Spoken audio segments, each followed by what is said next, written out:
Hey guys, what's going on? It's Ben here, and today I'm coming at you with a video that I've been looking forward to doing for a while, and it required a bit more research than some of my other videos. It is an NBA video, and it's about the whole concept of good stats on a bad team.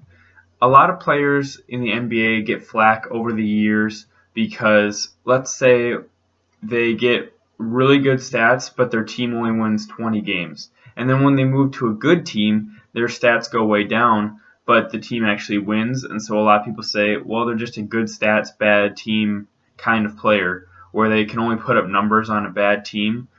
And I don't know, I've just always not had a problem with this whole concept, but just thought that it was too generalized, and I wanted to dive a little bit deeper into the whole concept, and so I did that.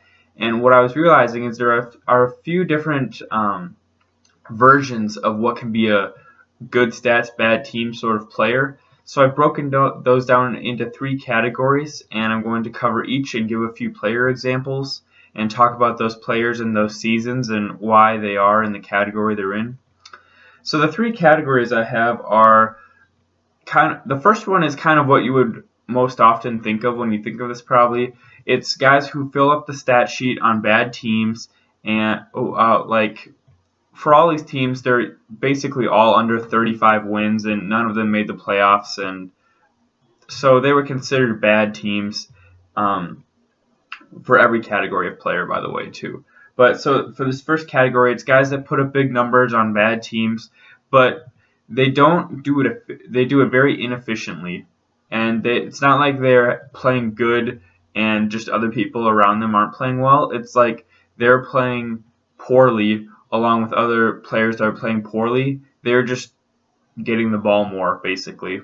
So they're not. I don't think they're necessarily good players, even if they're on a different team. I think they're mediocre players who just got the opportunity to shoot more than other guys on the team. So the first guy I have on here is Michael Carter Williams, and I'm going to go over each player's career stats and then the year that I'm going to focus on specifically. So his career stats are 11 points a game, about 4 rebounds, 4 assists, and he's a 40% field goal shooter, which is pretty poor. And so the year in question that I'm studying or looking at is the 2013-14 season, where he was a rookie with Philadelphia and he won Rookie of the Year.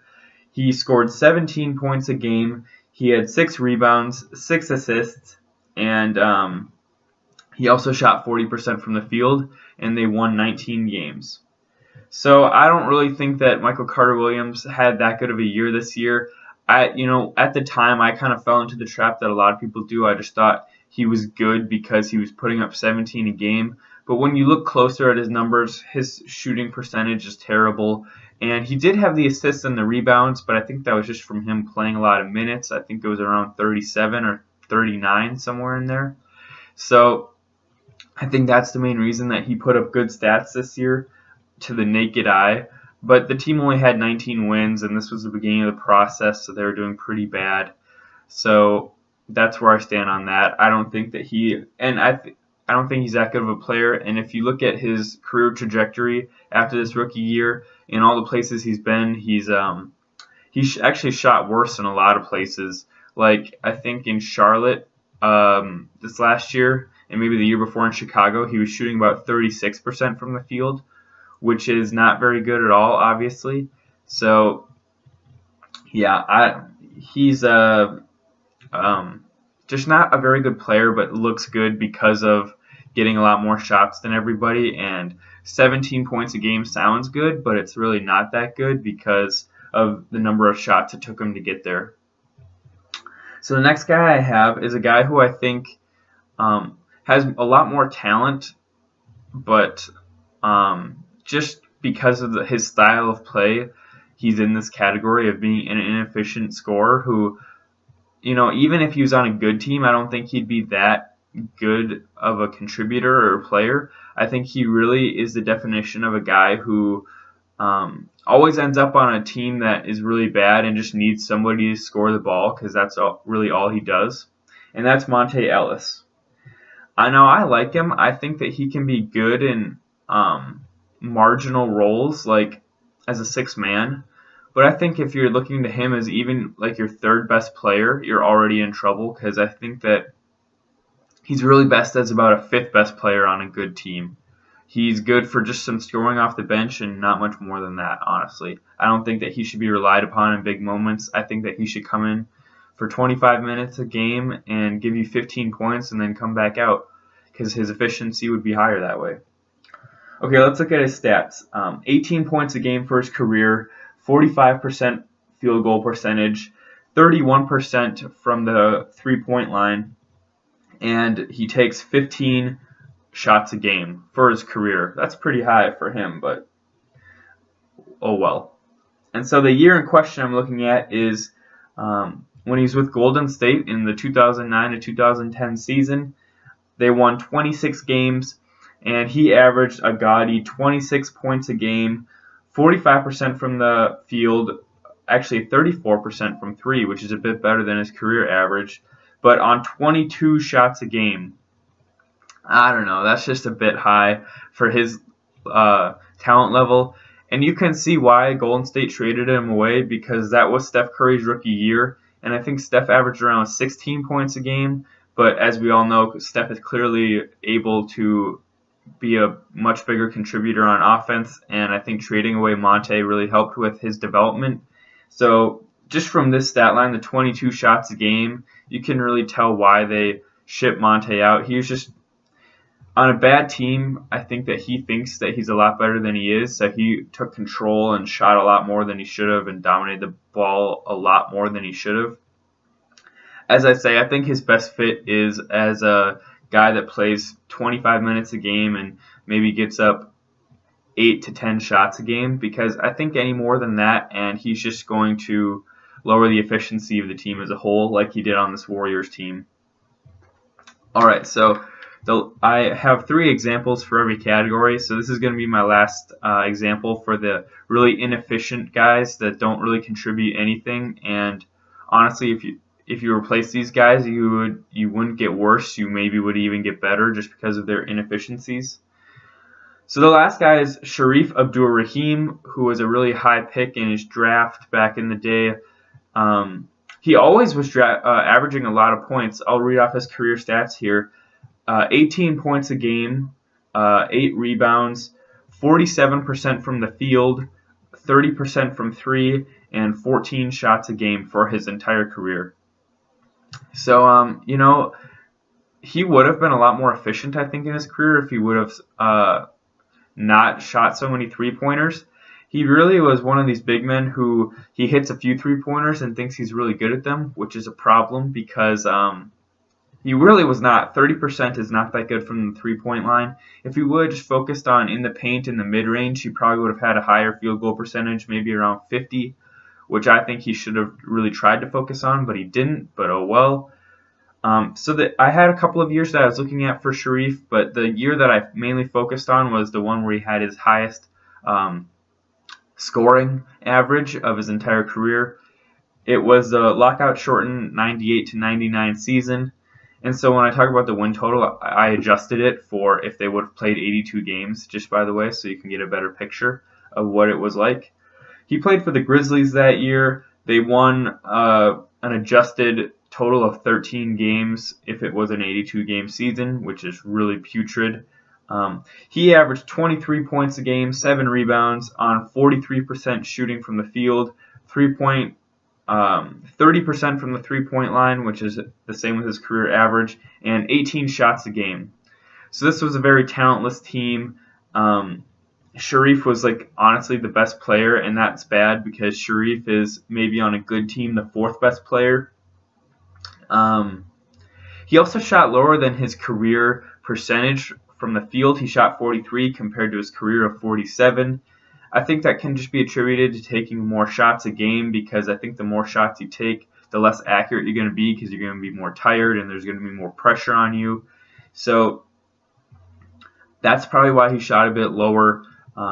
But he had 5 years like this, where between the Grizzlies and the Hawks, he had years where he would just average 21, 22, 23, 20, and every year they were a poor, about 20-win team, and he was always the leading scorer on these teams. So I think he is about the epitome of good stats on a bad team because he's not efficient, and I don't think he makes anyone around him better. And I don't think it's like if he got on a team with better players that they would win a championship. I think that he just benefited from always shooting a lot on these bad teams. It's not like if you surrounded him with players that were just slightly below his talent level that he would lead them all to a championship. He would be about the fourth best player, I think, if he was on a good team. And the one time he did make the playoffs in 2006 with the Kings, he was averaging about 12 points a game, and he was only like 32, but he was averaging 12 a game, which is far off from his consistent averages of 20 and stuff like that. So I think that also speaks volumes that he only ever made the playoffs once, by the way. Just thinking about that, a guy that scores that many points a game and gets a decent amount of rebounds but can only ever make the playoffs once. And he was not the focal point of the offense either. He was about the fourth best player behind Mike Bibby, Ron Artest, and Kevin Martin. And you could argue he was worse than Brad Miller too, so about the fifth best player on the team. So that's that. That's what I was thinking of when I thought of like the stereotypical good stats, bad team sort of guys, that they put up a lot of points, but their team struggles a lot, and they are not efficient whatsoever. And it's not like putting them on a different team with different role players would mean that they would win a ton of games. It's just that they themselves aren't that good and took a lot of shots. All right, so the next category that I want to cover is, I think, a group of players that get a lot of they actually don't get really that much flack, but they go under the radar, and I think the expectations for them are way too high because they have one good year, and then everyone expects them to be good. So what I call this category is average players who filled a void for their team. So what I mean by this is like you have a really talent devoid team who just needs somebody to be the main scorer.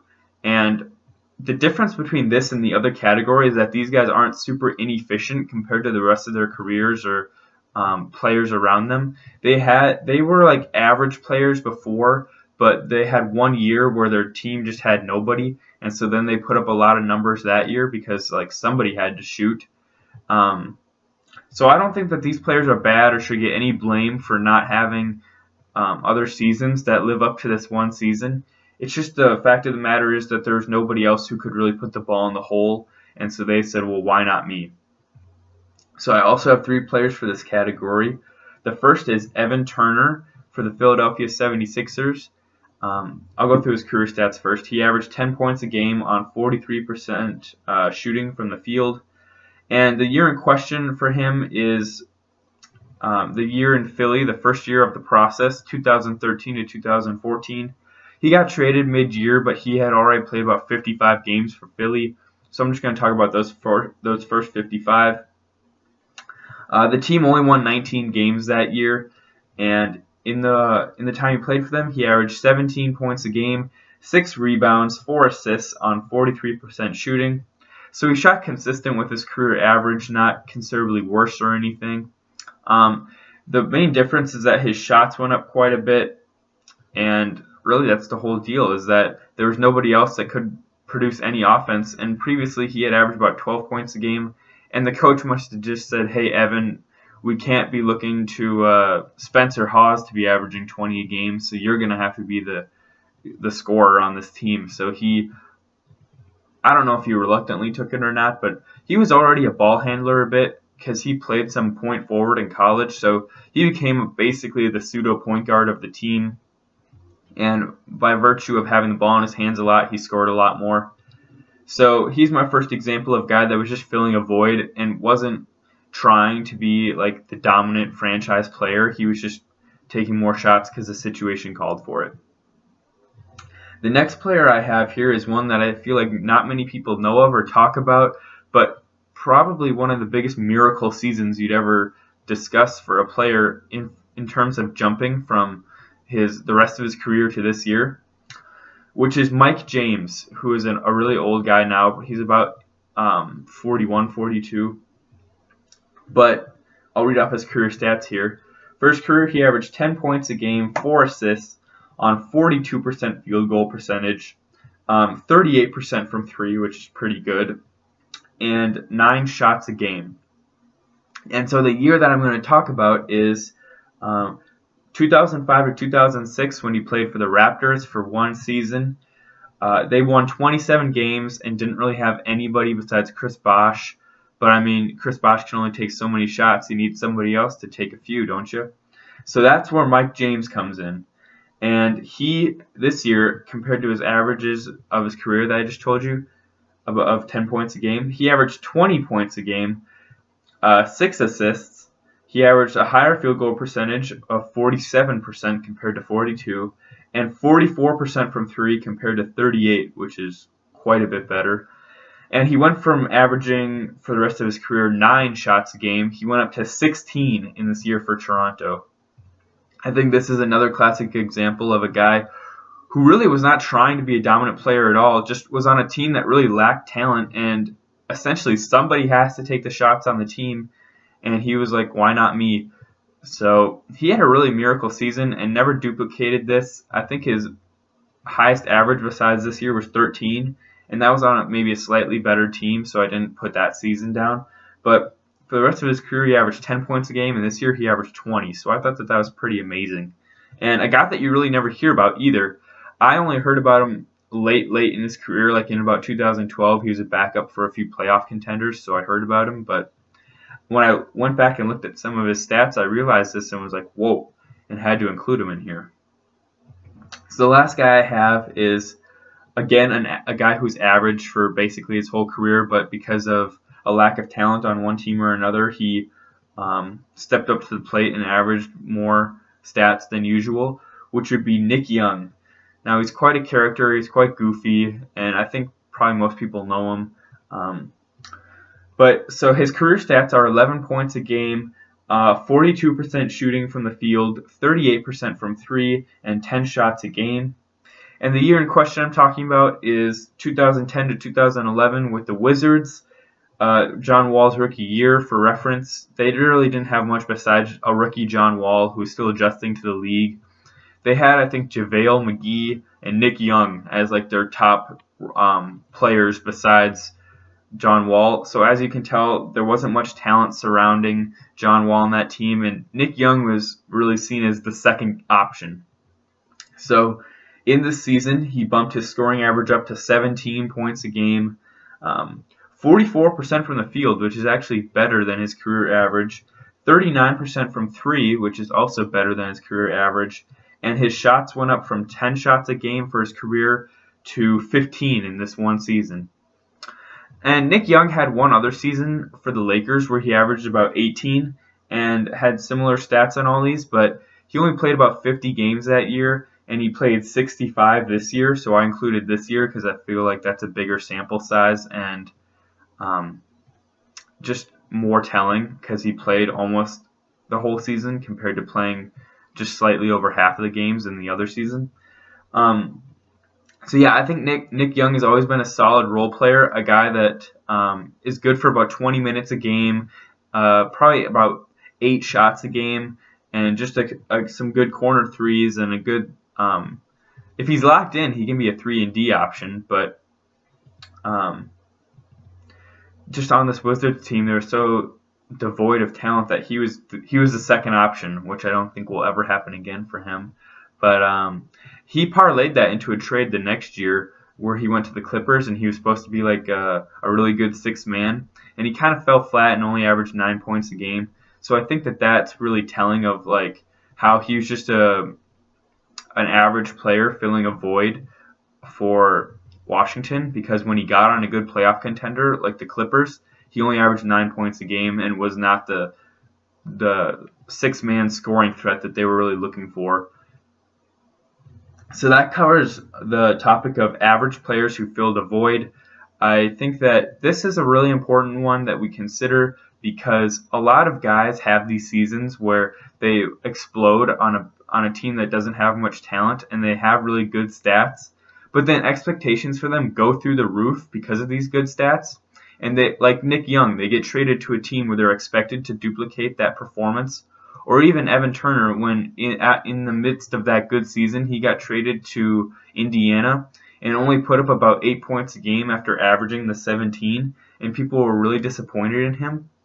But I think what people need to remember is these guys are average players, and the only reason they're averaging these gaudy stats is because they're on a team with no talent, so they have to shoot more. Like, it's just because somebody has to, and they're just surrounded by bad players, and they're the best one because they're only average, so they had to shoot a lot. So I don't think you can get disappointed with these players. You know, I was a victim to this one time as a Timberwolves fan. Thaddeus Young was a player for the 76ers during the same year as Evan Turner, the 13-14 first year of the process, and he also averaged about 18 points a game. And I kind of got caught in the trap of, oh man, Thad Young is gonna. He got traded to the Timberwolves after they got rid of Love, and I for one expected him to also put up 18 a game. I was like, okay, Thaddeus Young has arrived in the league. He's ready to be the guy that puts up 18 a night like he did on the 76ers. And he put up about 13, 14, and the truth is he's really just a role player. And on the right team, he puts up 14 a game, but he's not a number 2 option like 18 points a game would lead you to believe. So yeah, I think that high expectations for these players are really unfair. Now moving on to the last category I have, it's what I would call guys who are good players but just caught on talentless teams. So the distinction between these and the other guys is that they're not average players who are like forced to shoot more. They're legitimately good NBA talents, all-star level, but their front office is just so bad that they don't get any talent around them, and their win total is a lot lower than you'd think. So I think the guy I'm going to start off with is the guy who everyone always talks about for this in the modern NBA, and it's Kevin Love. So I'm going to go through his career stats, talk about the specific year I'm thinking of, and then why people talk about this regarding him. So he's averaging 18 points a game for his entire career, 11 rebounds, 44% from the field, and 36 from three-point land. And so the year in question I'm going to talk about is 2010 to 2011 for the Timberwolves.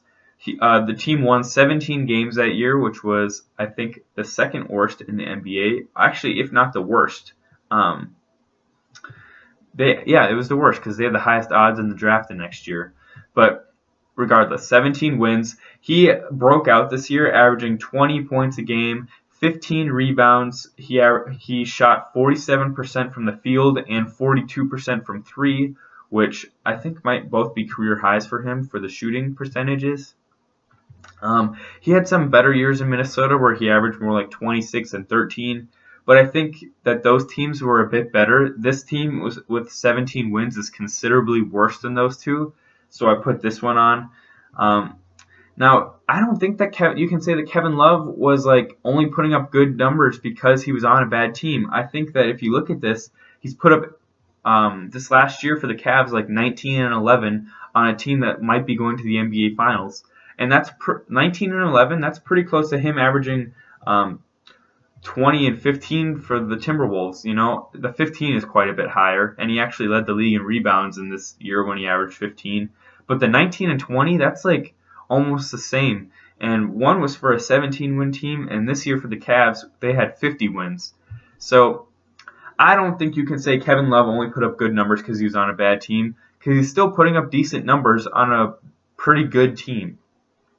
They did only win 17 games that year, but I think that's more because if you look at his supporting cast, he didn't even have Ricky Rubio yet. He had like Luke Rittenhauer and Darko Milicic as his like number 2 and 3 options. So what are you gonna do with that? I don't know. They just were talentless. It's kind of sad. They had Michael Beasley, who actually would have been a great example for one of these teams. Michael Beasley put up 19 points a game that year on about 42% field goal shooting, which is not what you want for a guy putting up that many shots a game. but so be it. So yeah, I think that Kevin Love is a good player regardless of the team he's on. I think that he catches a lot of flack on the Cavs because people expect him to put up the 26 points a game like he did in Minnesota the 2 seasons he had there where he put up 26 and 13. But the truth is that he was surrounded by terrible players, and so he had to put up good stats. But that doesn't mean that he's like Monte Ellis, that he was really inefficient, because he wasn't. And it doesn't mean that if he goes to a good team, he will be like a role player, because I think on the Cavs he's still been like a 3-time All-Star, so he's obviously still doing some good stuff. So I think it's unfair to say that Kevin Love is like only puts up good stats on bad teams. I think that he's like on a championship team, he's a third option like he was on the Cavs in 2016. So I think it's unfair to say he only puts up good numbers on bad teams, because 18 and 11, those are still some pretty dang good numbers. Okay, the next guy I got is David Lee. His career stats are 14 points a game, 9 rebounds a game, 54% from the field, and 10 shots a game. And the year in question I'm going to talk about is 2009 to 2010 with the Knicks. They won 29 games, and he averaged 20 points a game, which is like about his highest of his career. He averaged 12 rebounds a game, which is the highest of his career, 55% from the field for shooting, and his field goal attempts went up from 10 to 16 this year, which is quite a bit higher. So this is another example of a guy who I don't think is a bad player, and I don't think that he just put up better numbers because he was on a really bad team and they were looking for anybody to put up shots, like Monte Ellis type guy. If you look at David Lee, the rest of his career, he was on a lot of those. He was on the Warriors in 2013, 14, 15 when they won a championship. But in 13 of 14, he was like the main guy on the Warriors. He's putting up 18 a game. He was an All-Star in 2013, and he was leading them to the second round in those years. And so I don't think it's fair to say that he only puts up good numbers on bad teams, because those Warrior teams were winning like 50-plus games, and he was the main guy. So I don't think that you can say he's only good on bad teams. But even on this bad team, he put up career highs because he just lacked talent around him, and he shot a better percentage than he did for his career. He shot 55% compared to 54%, and really the reason he put up better numbers is just because no one was around him and there was a lack of talent. And his career number or minutes per game is 29, and he averaged 37 this year, and so naturally the shots go up. So I think he'd be a good player regardless of the team he's on. He just happened to be on a bad team, and that's why it seems like when he goes to a good team and his stats go down a little bit, that he's not all he's cracked up to be. But I think he was. So there you have it. And my last player is a guy who I like a lot, and a guy who I think is very underrated and really went under the radar for most of his career, except for about 1 year, and that would be Mitch Richmond, who was a player for the Warriors and Kings in the 1990s, and he played for the Wizards a little bit towards the end of his career, and the Lakers in his last year, and won a championship with them. For his career, he averaged 21 points a game, 45% field goal percentage, 39% from 3, and 16 shots a game. And the year that I'm going to focus on, there were a lot I could choose from, but I just chose the year where he averaged the highest points per game. It was 96-97, and the Kings won 34 games that year, and he scored 26 points a game, 45% from the field, which matches his career numbers, 43% from 3, which is really good, and he was up to 20 shots a game, which is pretty high. Now, Mitch was a good player on playoff teams. When he was on the Warriors, he was averaging about 22 a game, and they were doing well, winning like 45 games. They were a high-octane offense, and he was one of the 3 stars of the team. And I just think he honestly got stuck in the wrong franchise with the Kings for most of his career. There's another year I was going to look at, which was 1992 to 93. They only won 23 games, and he had about 22 points a game. But because this was the higher year for averages, I picked this year, even though that year had a lot lower wins. You know, his field goal percentage was never that bad. Like, for a guy that shoots primarily on the wing and shoots a lot of threes and stuff, 45% is pretty decent. It's not too terribly low. You know, if he was shooting 41% a game, I would put him in the category with like Monte Ellis, but he's not. So I'm going to put him in this good player category. I think that he could have been the second best player on a championship team, you know. I think you put him on the Rockets with Hakeem and take Clyde off and they still win the championship.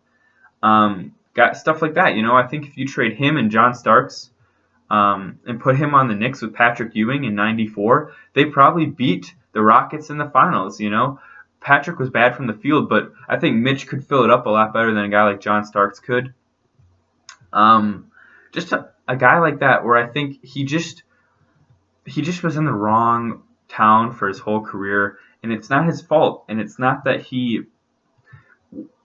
it's not that if he was on a better team he would have put up worse numbers, I don't think, because on the playoff team with the Warriors he is still putting up 22 a game, by the way, as a rookie. So this guy was just born to score. I like him a lot. He's often considered one of the only guys that could go toe-to-toe with Jordan if he really had to. Not for a whole season, just on a given night. He was putting up 30 on Jordan a lot of the time. People don't know that because, you know, when he was banished to Sacramento, no one really remembered him that much. But, you know, as I was saying, on those Knicks or the Rockets or any team like that, he would have been great. If you put him, like, let's say you trade him for Dan Marley and Cedric Ceballos on the Suns, and then let's say you have a core of him, Kevin Johnson, and Barkley. Oh, they tear it up in the West, and I think that they get to probably 3 or 4 finals and win probably 2 titles, because the Suns got to 6 on the Bulls, and that was just with Dan Marley as the third option. But if you trade him and Ceballos, or if you trade Marley and Ceballos for Richmond, oh boy, I think that the Suns would be a dynasty. Just lots of stuff like that, where I think if he would have just gotten a chance on a good team, he could have wrecked the league, but no one paid attention to him because he was in Sacramento. So there you have it, guys. I went over some of the players who I think get the reputation of good stats, bad team, but I don't think they're all made in the same mold, you know. I think some guys are on a bad team, and they themselves really are not that good of players and just took more shots because they had to, or not that because they had to, because they wanted to. That's going to be my Monte Ellis, Michael Carter-Williams prototype, where they shoot a bad percentage, but just because no one else is stopping them, they take a lot of shots. Then I think you got the guys who are like role players, but because they don't have any star players or good starters on the team, they are forced into the role of taking a lot more shots. And then expectations get heaved upon them that they don't really deserve because they had one season where they end up scoring a lot. This is your Evan Turner, Nick Young prototype, where people know that they can score, but it's really only on a team with a lack of starter or star power. And then I think you have the guys who get the worst rap, which is NBA All-Stars, All-Star level talent that just get caught on a team with bad role players, and they can't really do anything about it because at a certain extent it's the GM's job to surround you with talent that can help you win. Kevin Love in Minnesota, great example. David Lee in New York towards the end of his career there when he actually developed into a well-rounded player is a good example. And I think Mitch Richmond might be one of the greatest examples in Sacramento. The guy could fill it up, and he just was stuck with a bad franchise for most of his career. It would have been great if he could stick around until the early 2000s when Chris Webber got there, but oh well. So yeah, there you have it, guys. Maybe you agree with me, maybe you disagree. You can let me know in the comments if you feel strongly about this. And I hope you enjoyed the video, and I'll see you next time. Bye.